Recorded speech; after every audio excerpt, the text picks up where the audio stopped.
Welcome to Memorizing Scripture. I'm your host, Gordon, and this is your daily trainer for memorizing Bible verses. This week, we're learning Luke 16:13.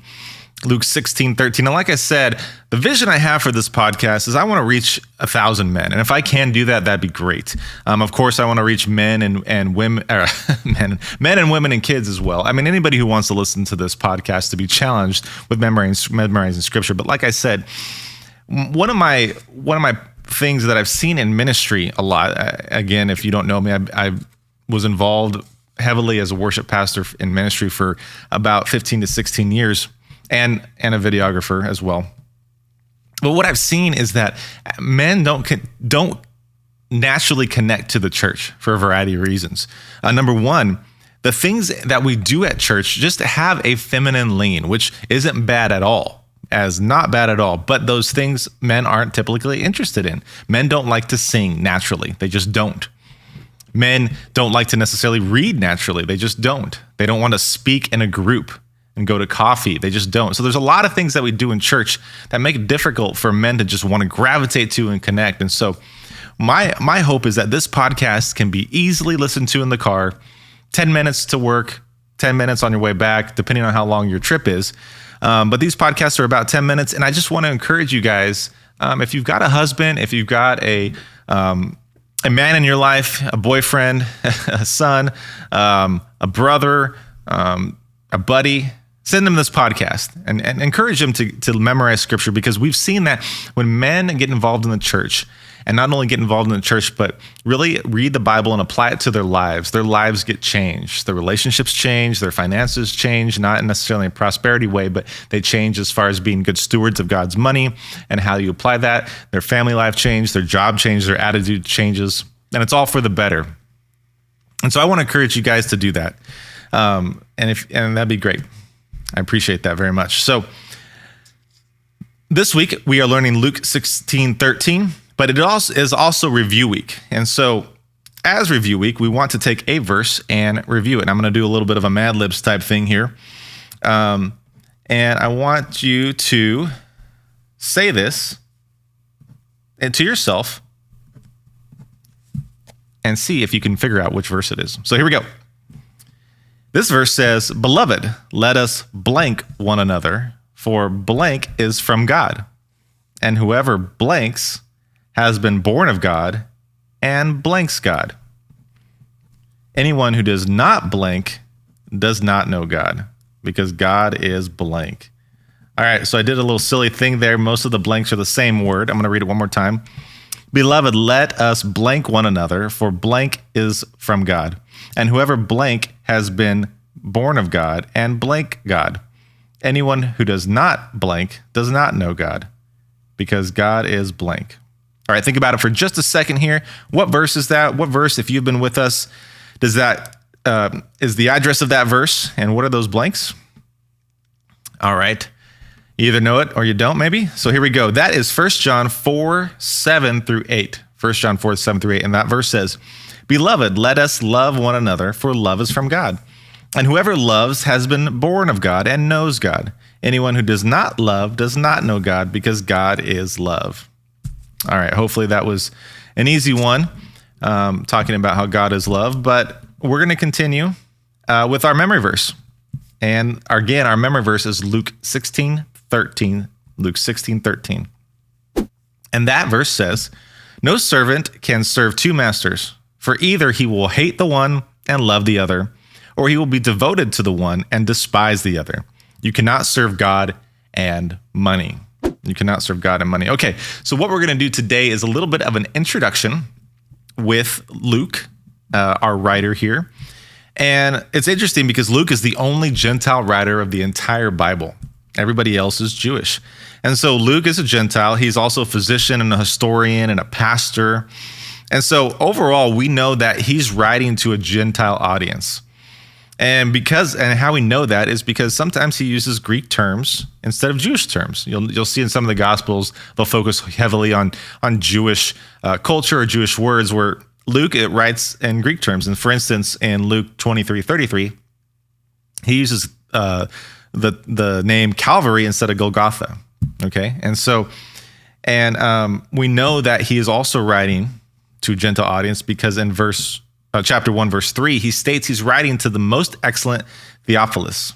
And Theophilus must have been some type of governing official or dignitary because you don't say most excellent to just anybody. So in addition to that, we know in the next verse 4, chapter 1, verse 4, he says that you may know the exact truth about the things that have been taught. In other words, Theophilus and whoever's around Theophilus has been taught by either the apostles or Paul or someone, and now he receives this written account from Luke. And Luke has been taking this account and meticulously putting it together. He was a historian, like I said, a pastor, physician, and he was really close to the apostle Paul. And so as he's taking all these things down, if you go back 2 verses at the beginning, chapter 1, verse 2, he states that these things were handed down by eyewitnesses, meaning he talked to people who walked and talked and gathered and learned from Jesus. And he walked and talked and gathered information to create this gospel account. And the rest of that verse also talks about servants of the word. They were eyewitnesses and servants of the word, and they were all present with Jesus to see Jesus live and to hear his teaching. And so we know from this very beginning that Luke was very meticulous. This is a true account, and I think it's probably the most thorough account of the Gospels. But what I also want to point out is that as soon as he reaches chapter 10, Jesus is heading to Jerusalem.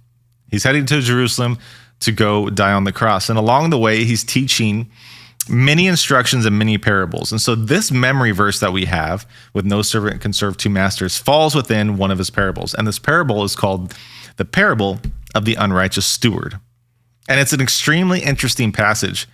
In fact, it left me confused a couple times throughout some verses. So I'm going to pick that up throughout the week.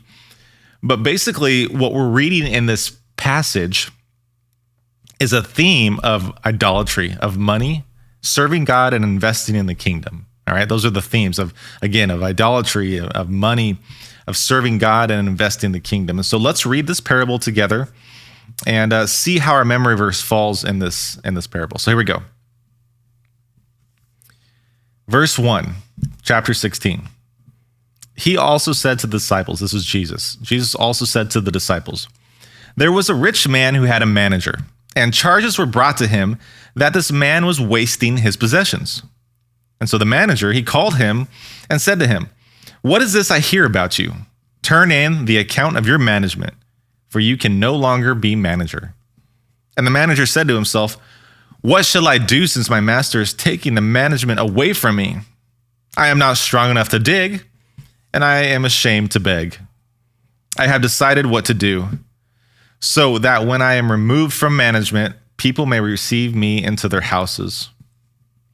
So, summoning his master's debtors one by one, he said to the first one, how much do you owe my master? And that debtor said, 100 measures of oil. And so the manager said to him, take your bill and sit down quickly and write 50. And then he said to another, how much do you owe? And the debtor said, 100 measures of wheat. And so the manager said to him, take your bill and write 80. And the master commended the dishonest manager for his shrewdness. For the sons of this world are more shrewd in dealing with their own generation than the sons of light. And I tell you, make friends for yourselves by means of unrighteous wealth, so that when it fails, they may receive you into the eternal dwellings. One who is faithful in very little is also faithful in much. And one who is dishonest in very little is also dishonest in much. If then you have not been faithful in the righteous wealth, who will entrust to you the true riches? And if you have not been faithful in which is another's, who will give that which is who will give you that which is your own? And then here's our memory verse. No servant can serve 2 masters, for he will either hate the one and love the other, or he will be devoted to the one and despise the other. You cannot serve God and money. Okay, so that's our parable of the dishonest manager, the unrighteous steward. And there's a lot going on there, right? And one of the things during this time, the reason why Jesus is bringing up this parable is that the Pharisees taught that you could love money and you could love God. And this is not at all what Jesus is saying. He emphasizes this in our memory verse. You cannot love God and you cannot love money. You cannot serve God and you cannot serve money at the same time. You got to pick one.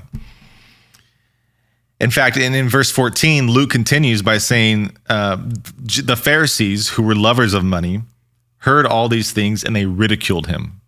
And they knew right then and there that Jesus was pointing them out, that Jesus was calling them out.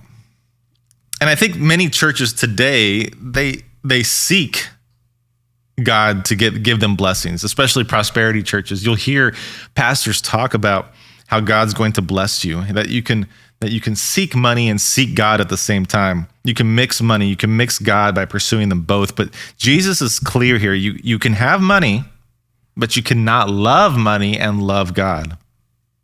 That love and devotion should only be directed at God. Otherwise, that love and devotion is directed at an idol. And now that can be many different idols, but in this case, the idol that we're talking about is money. And we'll find out later that the beginning of all evil stems from the root of the love of money. And so just want to encourage you guys with that today. We're going to talk a little bit more this week about the shrewdness of the sons of the world, and then also how to be faithful in little and faithful in much, and what that looks like in our lives. But for today, just wanted to point out the parable of the dishonest manager, the parable of the unrighteous steward. It's been called both. I have both in my notes here. That's why I said it twice. And that's just something to consider for today. You cannot love God and money. Okay? So let's go ahead and read our memory verse one more time. I'm going to read each line twice, and I want you to say it the second time to get involved. Here we go. Luke 16:13. No servant can serve two masters. No servant can serve two masters. For either he will hate the one and love the other, or he will be devoted to the one and despise the other. You cannot serve God and money. All right, great work today. And until next time, continue to put on the mind of Christ.